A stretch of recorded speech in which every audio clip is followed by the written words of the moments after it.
Olá, bom dia! O nosso Agro Pantanal deste domingo já está no ar com muitas informações e novidades sobre o homem e a mulher do campo. Então vamos aos destaques da edição de hoje?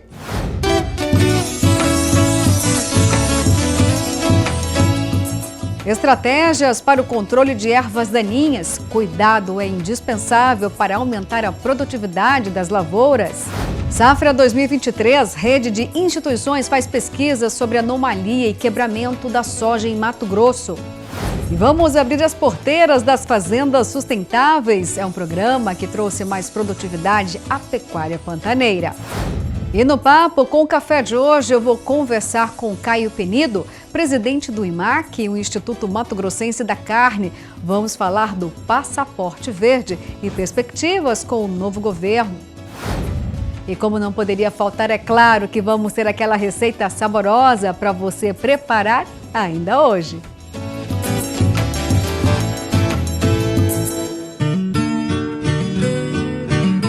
E vamos então à nossa primeira reportagem, porque uma rede composta por instituições de pesquisa, empresas de melhoramento genético, de consultorias e sementeiras está conduzindo de forma integrada um conjunto de experimentos em Mato Grosso para buscar respostas relacionadas à ocorrência da podridão da vagem, conhecida como anomalia da soja, e ao quebramento da haste de soja. Os dois problemas surgiram em Mato Grosso nas últimas safras e vêm causando preocupação aos produtores rurais.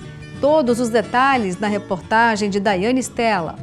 O apodrecimento da vagem no estágio final de formação da lavoura de soja e a quebra de hastes vem sendo observado e pesquisado desde a safra 2019 e 2020 por uma rede composta por instituições de pesquisa, empresas de melhoramento genético, sementeiras e consultorias. Esses dois problemas vêm causando preocupações aos produtores rurais. Surgiu há 3 anos e desde então a gente vem fazendo pesquisas, observações de campo para realmente tentar esclarecer as causas, né, desses dois desafios, a anomalia e o quebramento.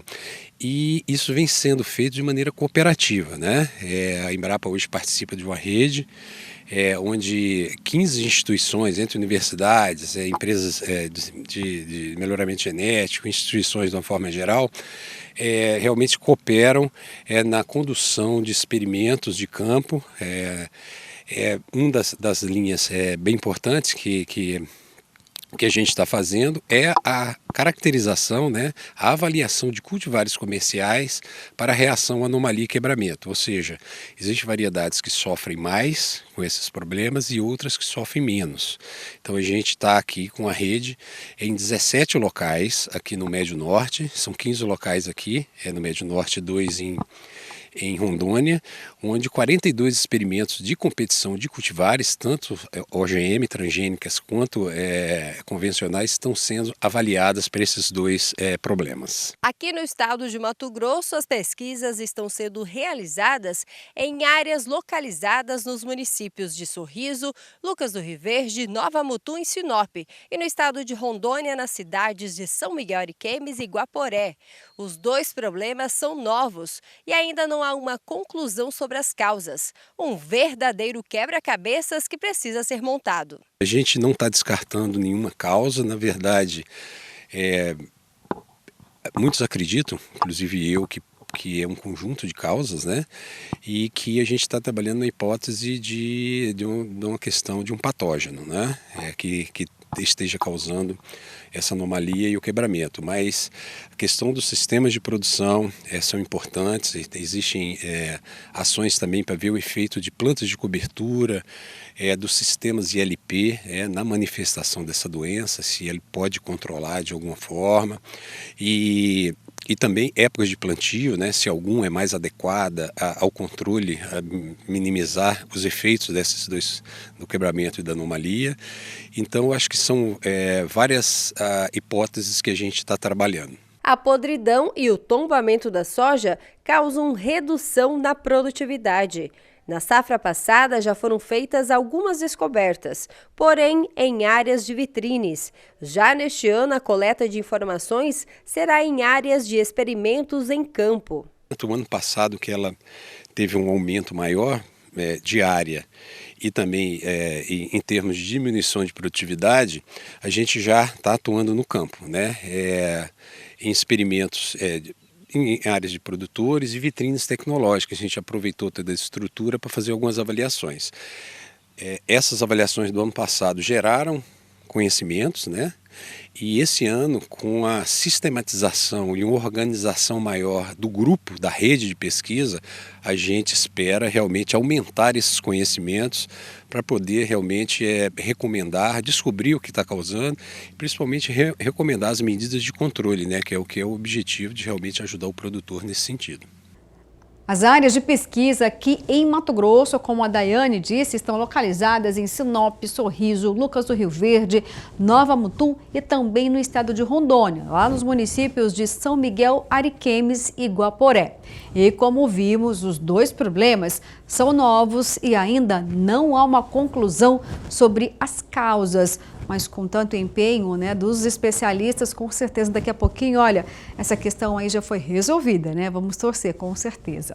E agora a gente vai de pecuária pantaneira, porque a partir de 2023, o projeto Fazenda Pantaneira Sustentável será ampliado para um programa para atender mais de 60 propriedades rurais. Com esta expansão, serão ao todo 75 fazendas assistidas pela equipe técnica do projeto. O anúncio foi feito durante o terceiro encontro de produtores da Fazenda Pantaneira, na sede da Federação da Agricultura e Pecuária de Mato Grosso, a FAMATO. Seu Alcides integra um time de 15 pecuaristas que participa do programa Fazenda Pantaneira Sustentável, desde que teve início, há 4 anos. O produtor herdou da família o dom da lida no campo e segue há 40 anos com a criação de fêmeas lá em Poconé. Mesmo com tanta experiência adquirida, descobriu que novos conhecimentos ampliam o lucro e também a preservação ambiental e o otimismo de ser pecuarista pantaneiro, com a aplicação do que absorveu com o projeto. Uma das coisas é manejo, eu acho. O que é manejo? Nós não temos um animal mais comendo só num lugar. O animal come um pouco mais manejado, come num lugar, depois come no outro, na hora certa, entendeu? Para não degradar certas coisas, senão também você acaba degradando. A Ida, também é pecuarista, na fazenda tem um plantel de 1.300 cabeças, de mamando a caducando. Fica em Cáceres, onde 85% da propriedade é no bioma pantanal. O conhecimento, que ficou maior agora com o programa Fazenda Pantaneira Sustentável, a pecuarista avalia o quanto os benefícios são reais, frente à sustentabilidade agregada ao aumento da produção. Quando nós trabalhamos com a vegetação nativa, inclusive são trabalhos da Embrapa, nós temos pastos nativos que têm, em média, 14,6 de proteína, e isso é um grande diferencial. Então nós conseguimos realmente engordar o gado nesse pasto nativo. E uma outra questão, a questão da água. Quando a gente distribui melhor a água, lógico que tem que ser feito um certo investimento, mas quando você dá água de qualidade para esse animal, você pensando no bem-estar animal, nesse manejo, a qualidade da água reflete diretamente no ganho de peso, principalmente da cria. De todos os animais, né? Diminui parasitas, enfim, doenças algumas sanitárias.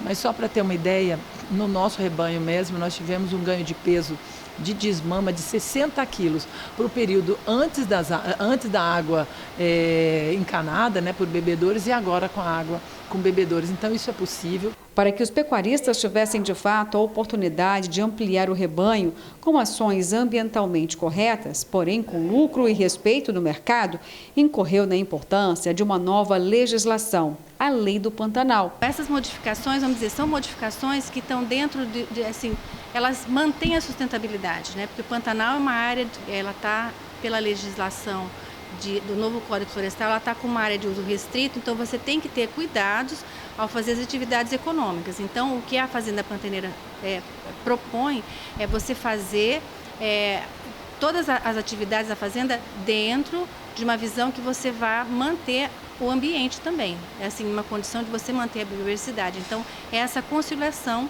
da parte econômica com a parte ambiental e também com a preocupação social. Por garantir mais produtividade aliada ainda à sustentabilidade, o programa cresceu. Atendia apenas 15 pecuaristas da região pantaneira. Agora a meta é alcançar pelo menos 60. E também tem um efeito muito positivo em relação ao investimento frente àquilo que é possível ter de retorno.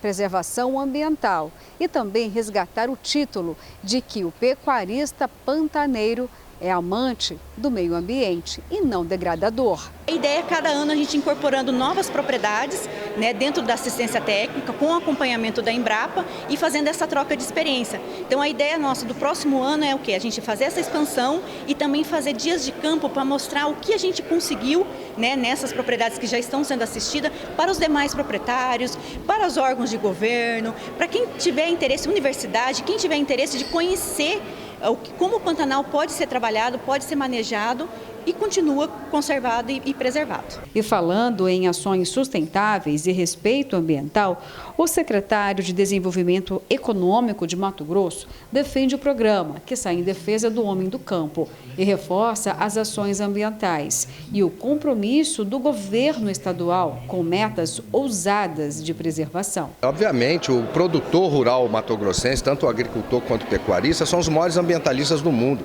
Nós temos a maior produção de carne, de grãos do mundo, do Brasil, e uma das maiores do mundo, preservando 62% do nosso território. Então, Mato Grosso, na COP, inclusive, o governador Mauro Mendes foi muito feliz na forma de comunicar, mostrou o protagonismo de Mato Grosso, combatendo o desmatamento ilegal, e isso tem que ser, ninguém é a favor do desmatamento ilegal, ninguém, certo? Defendendo aquilo que pode ser desmatado dentro do que prevê o Código Florestal Brasileiro e produzindo cada vez mais, incorporando áreas degradadas de pecuária, por exemplo, para a agricultura, fazendo um manejo da pecuária mais forte para você ter um abate precoce e, consequentemente, precisar de menos áreas. Enfim, são várias técnicas, pecuária lavoura, pecuária floresta, que o Mato Grosso está mostrando para o mundo, inclusive minimizando as emissões de carbono para até 2035, que é uma meta ousada de Mato Grosso. Enquanto o mundo colocou 2050, Mato Grosso colocou 2035, para que a gente tenha uma emissão zero de carbono, mostrando que Mato Grosso está sempre na vanguarda. Com saldo positivo, o programa Fazenda Sustentável vai seguir assim, abrindo novas porteiras. O projeto é coordenado pela FAMATO, Serviço Nacional de Aprendizagem Rural, e também pela Associação dos Criadores de Mato Grosso, a Crimate, e Embrapa Pantanal. E tem a parceria do Instituto Mato Grossense de Economia Agropecuária, o IMEA, e sindicatos rurais. Juntas, as entidades resgatam o amor do pecuarista pantaneiro. E os resultados apresentados são animadores. O IMEA apresentou ainda a conclusão das análises da pecuária, revelando que o ano de 2021 foi marcado pela maior retenção de fêmeas dos últimos 10 anos. Com isso, as cotações médias da arroba do boi gordo alcançaram recordes históricos. Assim, a produção de bezerros aumentou e a oferta começou a se intensificar no mercado. Em relação aos índices zootécnicos, foi observada uma evolução nas fazendas do projeto Fazenda Sustentável. Em comparativo de 2020 a 2022, houve a redução de 1 mês na idade de parto, de 33 meses para 32 meses.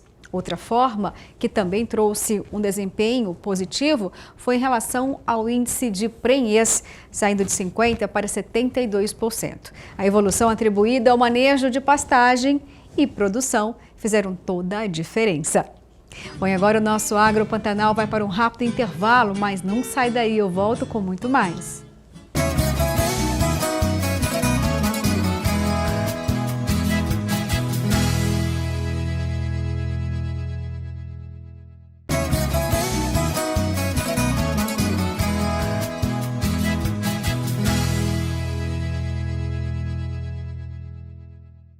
Vamos conhecer agora algumas estratégias que fazem a diferença para um bom controle de plantas daninhas.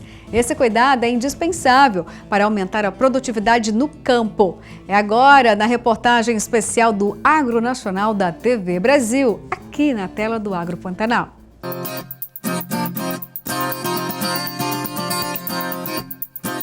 O planejamento estratégico, ele é sobretudo a melhor alternativa para que você tenha sucesso nas suas aplicações e nos resultados obtidos. É importante que o pecuarista não esteja fixado, atrelado a uma data específica, mas sim a um período onde ele vai ter as condições propícias para iniciar e executar o seu plano de ação para controle das plantas daninhas. Como estamos em um país de regiões continentais, a realidade e a maneira ou o time do planejamento das minhas ações para o controle de plantas daninhas na região norte do Pará, onde nós estamos, por exemplo, ela se difere de outras realidades, como de regiões do semiárido, do Pantanal, do Nordeste, por exemplo, que agora é uma estação em que é chuvosa. O ponto é que eles têm que estar planejados, com tudo organizado para que ele realize as suas aplicações no período das chuvas, da sua região. Estação chuvosa,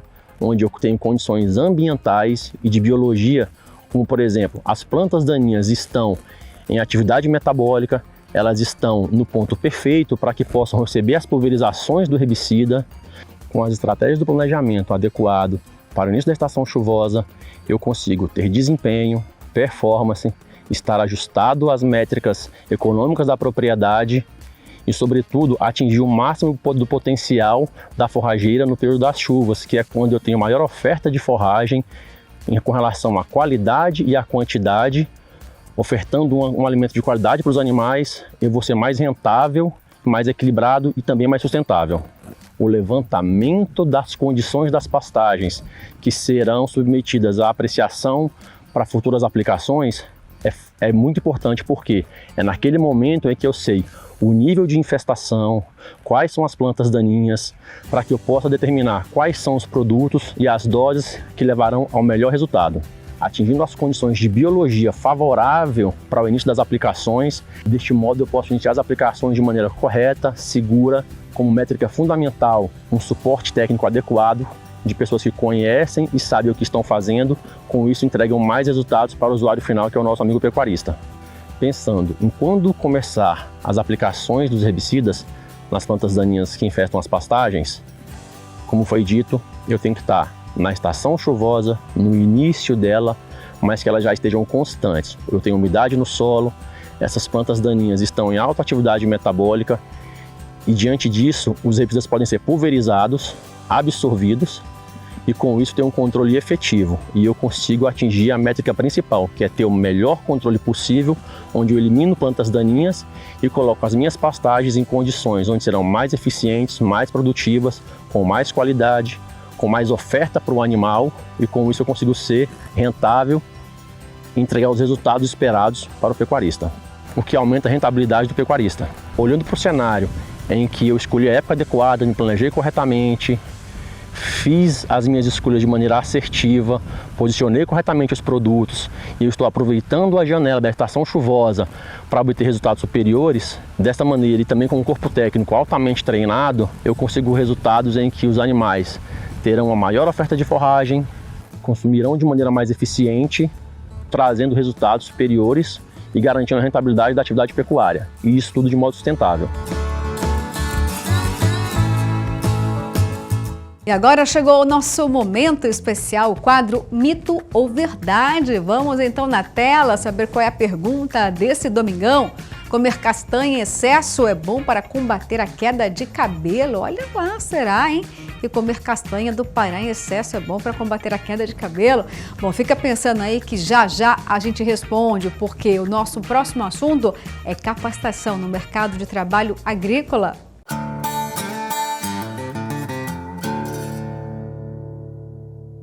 O Sistema FAMAT e os sindicatos rurais oferecem os seguintes cursos. Em Canarana, tem operação de tratores agrícolas, começa dia 16 e vai até o dia 20 de janeiro.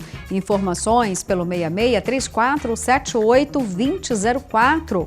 Em Várzea Grande, tem apicultura, começa dia 16 de janeiro e vai até o dia 20. Informações pelo 65-3041-7169. Em Juína, tem casqueamento. Começa dia 1º de fevereiro e vai até o dia 3. Informações pelo 66-3566-4107. Em Diamantino, tem operação de empilhadeira. Começa dia 30 de janeiro e vai até o dia 2 de fevereiro. Informações pelo 65-3336-1639.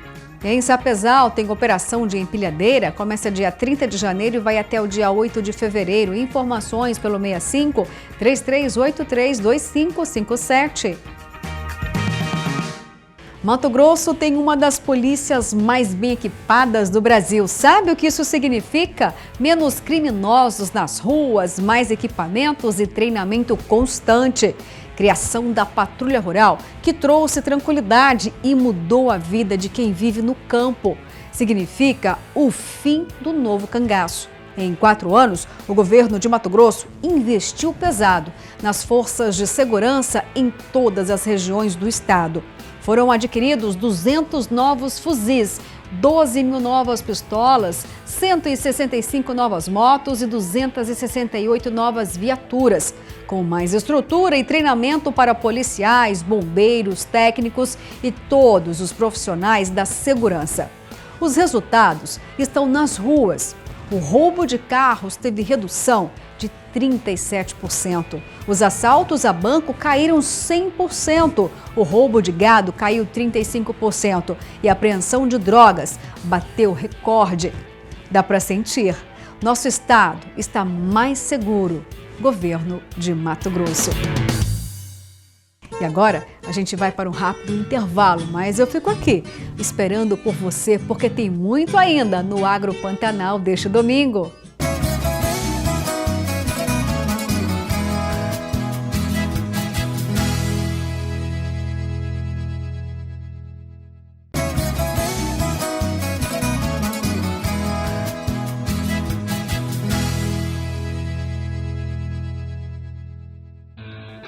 Olá, já estou de volta e vamos agora conhecer o programa Cultivado com Respeito.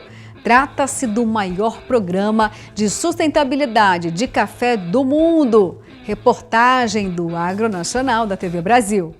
Fundado em 2012, o maior programa de sustentabilidade do café do mundo conta com pelo menos 1.500 produtores no Brasil, 80% deles fazendo uso de técnicas regenerativas e utilizando 100% da certificação 4C, Código Comum da Comunidade Cafeeira. Concentrado no norte do Espírito Santo, sul da Bahia, Cerrado e sul de Minas Gerais, além da Chapada Diamantina. Para o gerente agrícola responsável, a iniciativa também tem um viés social. Bem, o programa Cultivado com Respeito, em um dos pilares dele, o pilar social, um dos focos são jovens e um dos problemas e das questões que a gente sempre encontra no campo é a permanência do jovem no campo. Então ele tem como base trazer o conhecimento para o jovem desde o campo até a xícara e a gente entende que isso vai promover uma adesão e uma sucessão familiar na cafeicultura e também nos produtores do nosso programa. O programa segue em paralelo com uma nova iniciativa chamada Fazedores de Café, que tem o objetivo de formar gratuitamente jovens em baristas qualificados. A Érica faz parte desse time, é cafeicultora e se formou na turma mais recente. O evento aconteceu em Linhares, no Espírito Santo. Eu conheci o projeto Fazedores de Café através da Nescafé. Nós lá no sítio participamos da certificação 4C e eles nos encaminharam a respeito dessa semana e um dos requisitos aí era ter até 29 anos, 30 anos e no início quem ia participar era meu cunhado, mas eu falei, opa, também quero participar aí. E quando eu demonstrei interesse, eles também foram muito receptivos, disseram isso aí, precisamos de mais mulheres representando o agro, né? E foi assim que eu estou aqui hoje.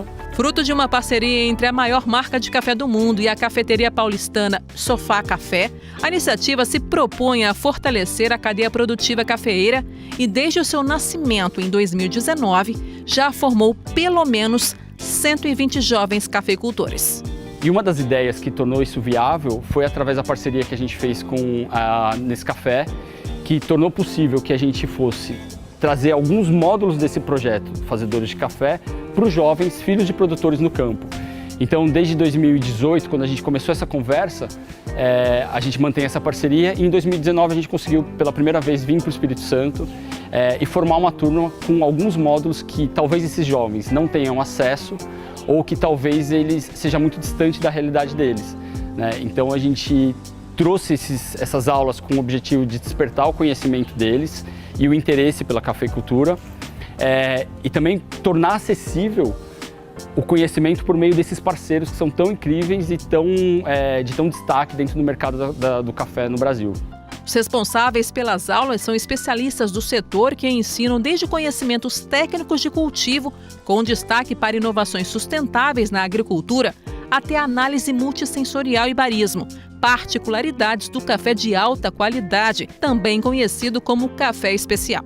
O que a gente vê aqui, né, a importância é no caso dos filhos dos produtores, conhecerem o café que eles produzem e poder comercializar da melhor forma possível, que eles consigam entregar para o cliente aquilo que ele espera. O programa é um incentivo à sucessão familiar no campo e à visibilidade sobre o impacto de iniciativas que contribuem para a preservação dos recursos naturais. São respostas importantes para os desafios enfrentados no setor cafeeiro. A Érica já tem grande expectativa para o futuro. Eu espero poder melhorar como produtora de café, como educadora e também transformar a minha realidade, né, e contribuir também para o mercado de cafés especiais no Espírito Santo e do Conilão. E agora vamos para o nosso giro de notícias do agronegócio. O Brasil fechará o ano de 2022 com um novo patamar para as exportações de proteína animal. De janeiro até o início de dezembro, o país já embarcou para o exterior quase 7 milhões de toneladas na soma das carnes de boi, frango e suína. Dessa forma, com pouco mais de uma quinzena ainda a ser contabilizada, o Brasil fechará o ano com uma marca histórica, ultrapassando os 7 milhões de toneladas de carnes exportadas. Em 2021, um complexo carne bovina, suína e de frango foi responsável pela exportação de quase 6 milhões de toneladas. Ou seja, em volume, 2022 já superou o ano passado. Uma das causas do aumento do consumo tem relação com a China, nosso grande comprador, sobretudo de bovinos e suínos. Na parte de embarques de carne de frango, a receita cambial já é 20% maior em 2022, ante o consolidado de 2021. Mato Grosso comercializou até novembro 35,8% da produção de soja, estimada em mais de 41 milhões de toneladas. O volume é 11 pontos percentuais menor que o registrado nesta época em 2021. A cautela é decorrente dos problemas climáticos provocados pela chuva mal distribuída no estado. Estimativa de comercialização da safra 2022-2023, divulgada pelo Instituto Mato Grossense de Economia Agropecuária, IMEA, revela um avanço na variação mensal de 3 pontos percentuais na venda antecipada da soja. Com a semeadura da soja finalizada em Mato Grosso e a alta mensal de 3,44%, em outubro de 2022, da oleaginosa em Chicago, o produtor continuou a negociar grandes volumes em novembro de 2022. Desse modo, o preço médio da safra fechou com alta de 1,66%. E agora o nosso agro vai para mais um intervalo. É bem rápido, eu volto já já. Tem entrevista especial, vamos falar do Passaporte Verde.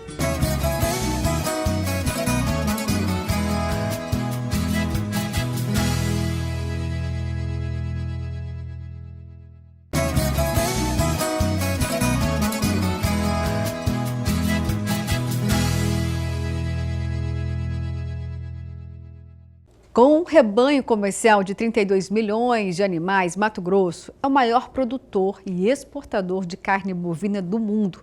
E o IMAC, o Instituto Mato Grossense da Carne, acompanha toda a cadeia produtiva da carne, do pasto ao prato, garantindo assim melhor sustentabilidade, eficiência e qualidade. As estratégias para ajudar esta cadeia não faltam, duvida? Já ouviu falar então do programa Passaporte Verde? Pois é, foi desenvolvido pelo IMAC. E esse é o nosso assunto aqui no quadro Papo com Café.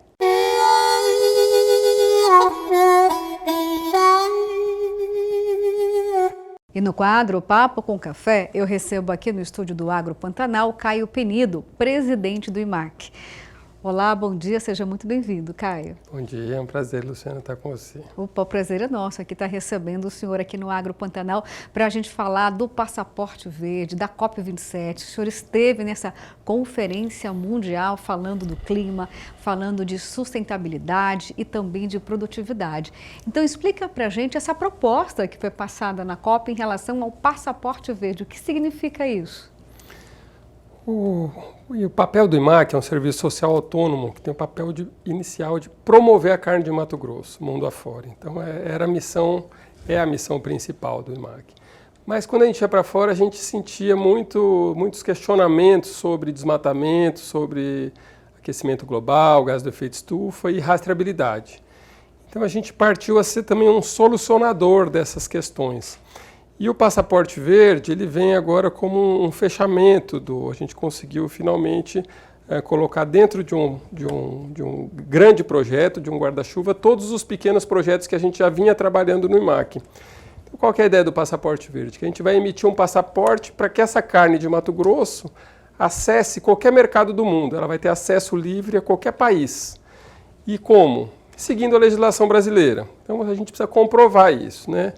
Então tem 3 pilares principais aí, a parte ambiental, regularização ambiental, intensificação e carbono e rastreabilidade. É um pouco sobre isso que a gente tratou lá na COP, exaustivamente, assim, todo dia palestras, debates, sendo questionado que a gente precisa solucionar, né, Luciana? A nossa percepção é que não existe carne disponível no mercado global mais sustentável do que a carne de Mato Grosso.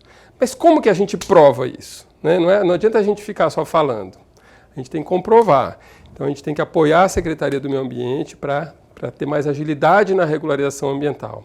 Foi uma parte que a gente apresentou, essa aliança com o IMAC tem na sua base.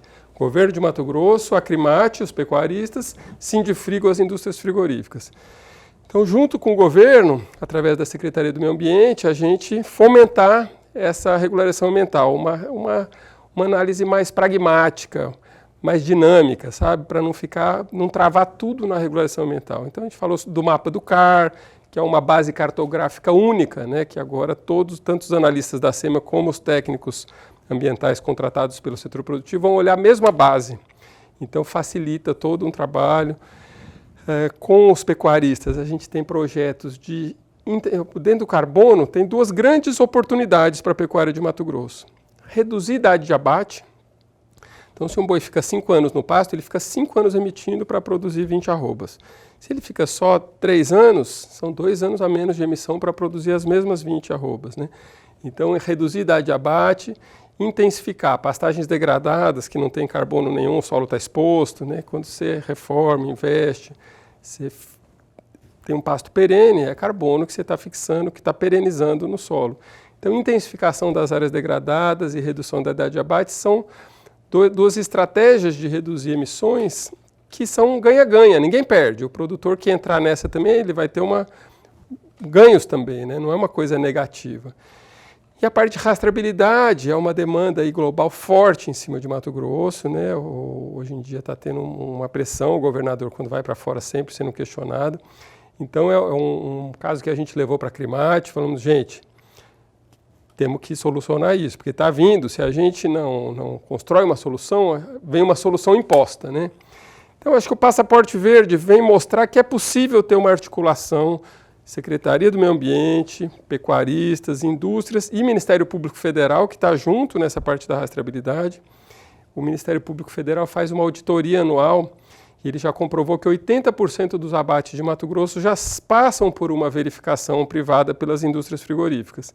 Então falta só 20% para a gente chegar em 100% dos abates verificados. Né? Só isso, então, isso é o quanto falta para chegar ao passaporte verde, para viabilizar de fato? Para a gente dar o passaporte verde para toda a carne abatida no Mato Grosso. Falta 20% em Mato Grosso. Mas o passaporte verde, então, seria restrito ao nosso estado? Não é algo, uma política nacional para poder realmente alavancar a produção como um todo, a exportação como um todo, melhor dizendo? Restrito ao nosso estado, que é o maior exportador aí de carne do Brasil. E seria, então, pioneiro no mundo ou já tem algum outro país que tem algum tipo de passaporte ou o mesmo tipo de implantação dessa política? Eu acho que é pioneiro porque outros países têm, mas esses outros países não têm floresta, não têm desmatamento, então não tem essa questão da biodiversidade para ser analisada, então é muito mais fácil, né?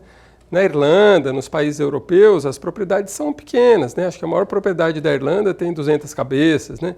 Então é uma rastreabilidade que existe, mas não é como a nossa, que é uma pressão global para monitorar desmatamento. Certo. Né? Então, dentro dessa metodologia, eu acho que o passaporte verde se torna aí uma grande referência, mas principalmente porque não é enfiado goela abaixo. Não é uma coisa que vem assim imposta, é uma coisa conversada, então sempre pensando em prazos para que nenhum produtor seja excluído da cadeia. Bom, e automaticamente entendo que, para que isso realmente saia do papel, a Secretaria de Meio Ambiente vai ter que ser mais ágil. Fala-se em desburocratizar, porque, por exemplo, quando a gente fala em licença ambiental, para a gente chegar até o desmatamento ilegal, que é uma coisa, e o desmatamento que realmente é criminoso é diferente, porque muitas vezes o produtor está esperando uma licença há 6 meses, 8 meses, 1 ano, 2 anos. Ou seja, de que forma, então, descentralizar a SEMA para que possa, de fato, agilizar todo esse trâmite e conseguir alavancar com o passaporte, resolver o problema de 100% dos produtores. Pode ter consórcio entre as prefeituras para que elas façam as contratações técnicas e consigam e sejam autônomas em conseguir, né, expedir as licenças ambientais? Sim. A secretária Maureen está com um programa de uma análise simplificada. Então, hoje tem uma pilha de cadastros ambientais rurais na fila e a SEMA não dá conta de analisar todos, né? Então a gente tem que olhar assim, quais são simples? Os que são simples não precisam estar nessa fila de análise manual, né? Aqui tem que estar só os complexos. Então é isso que acho que a Secretaria está trabalhando e a gente como IMAC ajudando a diferenciar, fazer essa triagem e mandar, esses aqui são passíveis de uma análise simplificada. Então vamos tirar da frente esses aqui consegue regularizar mais rápido. E a SEMA tem que resolver, por exemplo, a questão da tipologia, né? A gente precisa ter clareza onde acaba o cerrado, começa a floresta amazônica, o Pantanal, porque senão você está na sua fazenda, você não sabe a hora que você dá a entrada no CAR, não vem uma comprovação se você está no cerrado, se você está onde você está, é 35%, é 80%. Então tem uma lição de casa importante aí que a SEMA tem que entregar para trazer essa segurança jurídica para todo mundo estar na mesma página. Bom, e como os líderes mundiais aceitaram essa ideia do Brasil? Mudou o olhar perante Mato Grosso, por exemplo? Então a gente a gente fez um evento com a China, com uma parceria, um memorando de entendimentos que a gente assinou, IMAC, Governo de Mato Grosso, com a GI, que é um instituto chinês de sustentabilidade. E ali a gente conseguiu levar os chineses, que são os grandes, né, importadores da carne de Mato Grosso, para estarem num painel entendendo o que é o passaporte verde, que a gente está estimulando, né, uma carne que segue a legislação brasileira, então já garante conservação por lei, também estimulando, né, a redução da idade de abate, essa intensificação, melhorando o balanço de carbono e garantindo também, se você garante uma idade de abate mais jovem, você garante um padrão da carne de qualidade também, de maciez, né? E a rastreabilidade no final. Então, com a China foi bem bacana. Tivemos reuniões lá com a França também, foi bem bacana, porque daí quando a gente, caindo um pouco no assunto da legislação europeia, né, a gente tinha ido um pouquinho antes para a Europa, para Bruxelas, conversar com os parlamentares ali do Parlamento Europeu sobre a legislação europeia que restringe importação de alimentos vindos de áreas com desmatamento. Então foi uma grande articulação que a gente fez na Europa e lá na COP também teve desdobramentos. Agora, se nós temos, né, tantos elementos positivos, como você mesmo disse, Caio, por que se prometeu tanto na COP? Ou não é bem assim? A gente, como você mesmo fez a referência, o presidente eleito Lula citou desmatamento zero. Como assim, né? Não tem como você continuar uma produção pujante sem ter desmatamento, porque uma coisa é você desmatar de forma ilegal, outra coisa é não poder desmatar de forma alguma, né? E o governador Mauro Mendes também assustou aqui, né, todas as instituições ligadas ao agro, quando citou, olha, para o desmatador vamos utilizar, né, o rigor da lei, vamos inclusive confiscar propriedades. Foram duas propostas que deixaram os setores, né, preocupados. O que pode ser realidade dos dois posicionamentos, o que pode mudar, o que pode ser alterado? Claro que nenhum dos dois estão vigentes, mas de que forma, né? Vocês estão se preparando para esse debate? Porque lá na frente pode, de fato, ter aí alguma surpresa e realmente engessar ainda mais o tipo de manejo. O que a gente pode esperar?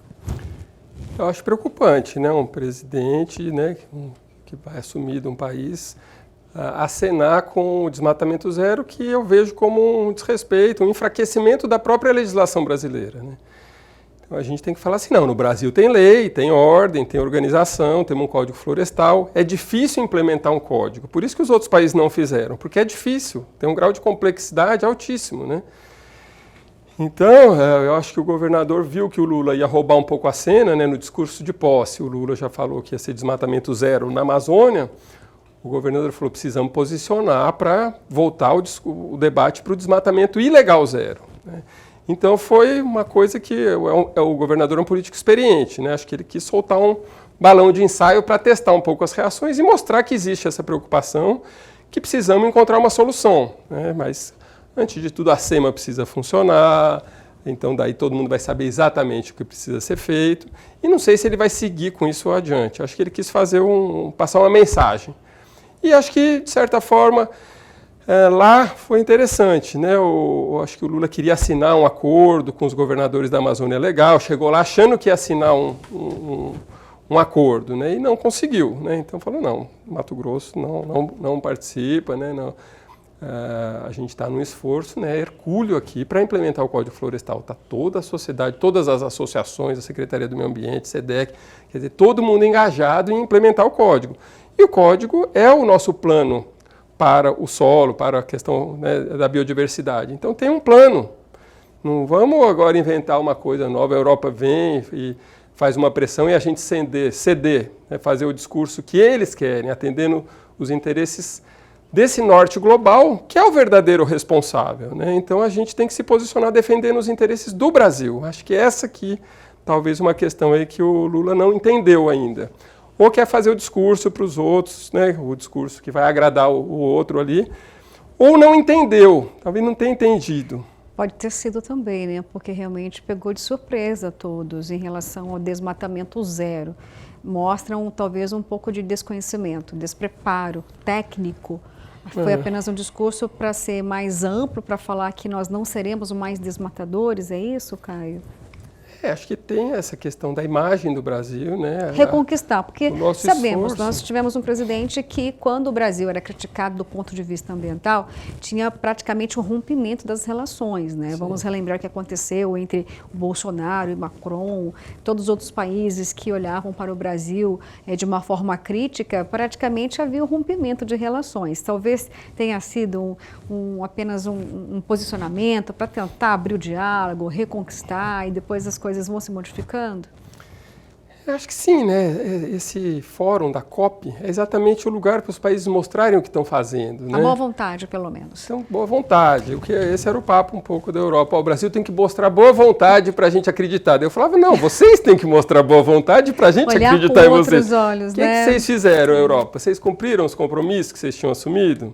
Né? A gente, mal ou bem, no final do dia, a parte ambiental é nosso ponto forte, né? A gente tem a floresta.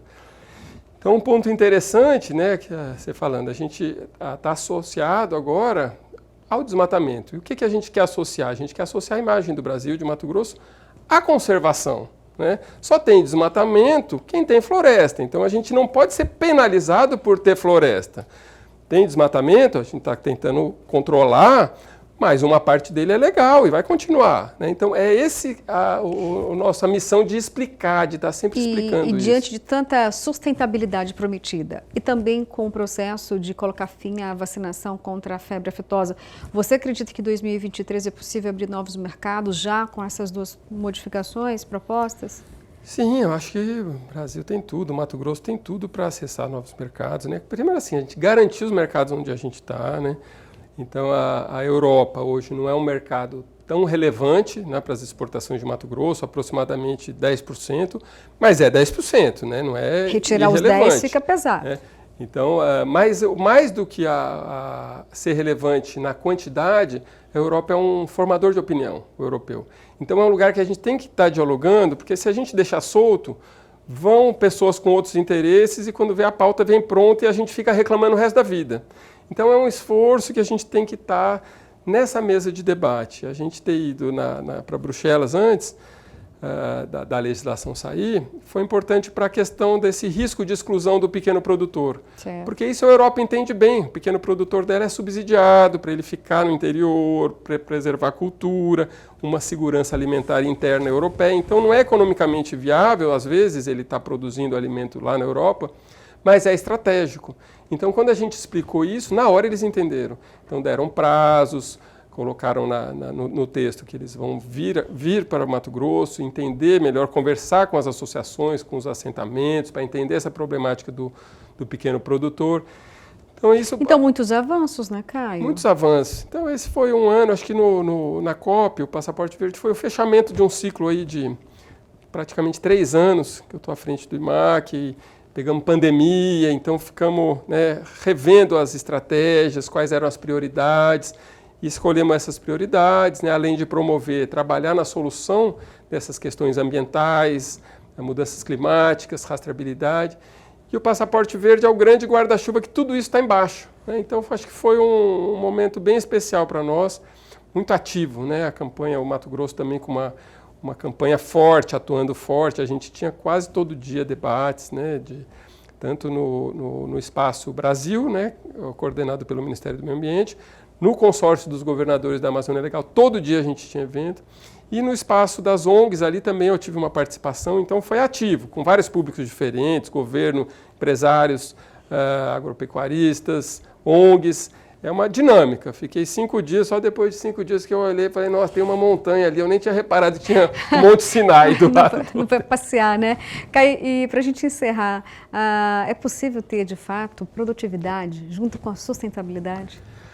Não só é possível, como a gente já faz, né? É isso que a gente precisa validar, né? O nosso modelo, como eu disse, assim, quando a China vem e fala, não, eu quero uma carne carbono zero, a gente fala, calma, a gente tem uma carne em baixo carbono, porque o nosso clima tropical já proporciona, né? Com indicadores simples, a gente já sabe que nossa produção é mais sustentável que a dos nossos concorrentes, isso não tem muita dúvida. Então, nosso trabalho é de comunicação, água mole em pedra dura, a gente insistindo, para mostrar, porque quem tem biodiversidade que a gente tem, né? Quem tem fontes de energia limpas que nem a gente tem, essa era o espaço do Ministério do Meio Ambiente falando 84% da nossa energia é limpa, né? Então, energia limpa, biodiversidade e um clima tropical que proporciona uma agropecuária de baixo carbono. Quem tem isso em larga escala, que consegue atender tanto a crise de segurança alimentar quanto a crise de segurança climática? É o Brasil, é Mato Grosso. Então, temos uma lição de casa, mas é possível, nós já fazemos, mas podemos melhorar. Mas comparando com os outros, a gente já é melhor. Então é isso que a gente tem que provar. Ou seja, nós temos tudo o que os outros países desejam, só não temos ainda o devido respeito. Sim, é o respeito, é esse comércio. A gente tem um potencial de negociar serviços ambientais, crédito de carbono, compensações ambientais. O potencial que a gente tem. Então vamos transformar essa biodiversidade em riqueza. E a hora que ela tiver valor com a floresta viva, não vai precisar ficar mentindo para conservar, manipulando as pessoas, né, contratando agências para manipular, né? Porque é estranho a Europa querer se pousar de santinho. Estados Unidos, Europa, China são os verdadeiros responsáveis pelo aquecimento global. Sim. Só que, por outro lado, a biodiversidade está no Brasil. Então, eles apontam o dedo para o Brasil e falam, essa biodiversidade não podemos perder. Mas a gente fala, ok, é importante, então vamos valorizar ela? E vocês, vamos mudar a fonte de energia de vocês? Vamos plantar um pouquinho de árvore aí também? Vamos ter um combinado? A gente tem 66% no Brasil, né, do território destinado à conservação. Vamos então criar uma regra? Os outros países, pelo menos 30% tem que ter de biodiversidade? Pelo menos 20%, gente. 1/3 do que a gente tem. Que vocês tá bom? conseguem, né? Vocês topam? É isso, é um grande esforço global para combater as mudanças climáticas. Então vamos combinar direitinho. Acho que no Acordo de Paris a gente entrou muito inocente nas negociações, aceitamos muita coisa. Então a gente pode ajudar, mas a gente não é altruísta, não está aqui também só para a gente, né, ser prejudicado e salvar o mundo. A gente tem que um plano global de trabalhar essa questão climática. Então todo mundo tem que assumir suas culpas e todo mundo assumir seus desafios e tentar cumpri-los. Tá certo, Caio. Olha, foi um prazer recebê-lo aqui, viu? A porteira está aberta. Volte mais vezes, por favor. Muito obrigado, sendo um prazer, adorei. Prazer é todo nosso. Bom, gente, agora vamos para aquela receita tentadora, sabores no Cerrado, chegando aí para você.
Boa demais essa receita, né? Gostei, hein? Tô com água na boca, você também, né? Tenho certeza disso. Bom, agora vamos saber a resposta do nosso quadro Mito ou Verdade deste domingo. Vamos relembrar então qual era a pergunta. Comer castanha do Pará em excesso é bom para combater a queda de cabelo? Olha lá então. É mito, gente, é isso mesmo, viu? É o contrário, comer em excesso a castanha pode contribuir para a queda de cabelo. É que a castanha do Pará é a principal fonte natural de selênio. O problema é que, às vezes, ela tem selênio demais e, em excesso, esse mineral é tóxico. E se o consumo excessivo continuar por muito tempo, a pessoa pode ter também outros problemas, como diarreia, queda de cabelo e ficar até mesmo com as unhas fracas. O quadro clínico é conhecido como selenose. Então, olha só. Coma à vontade, né, a castanha do Pará, mas evite os excessos, né? Não vai comer todos os dias em grandes quantidades. Afinal de contas, é um alimento importante também para a saúde, mas tudo que é em excesso faz mal, inclusive a saborosa castanha do Pará, que eu particularmente sou apaixonada, é minha castanha favorita, viu? Bom, espero que você tenha aproveitado bastante essa informação, porque termina aqui o nosso Agro Pantanal deste domingo. Muito obrigada pela sua companhia e, com a graça de Deus, domingo que vem tem muito mais.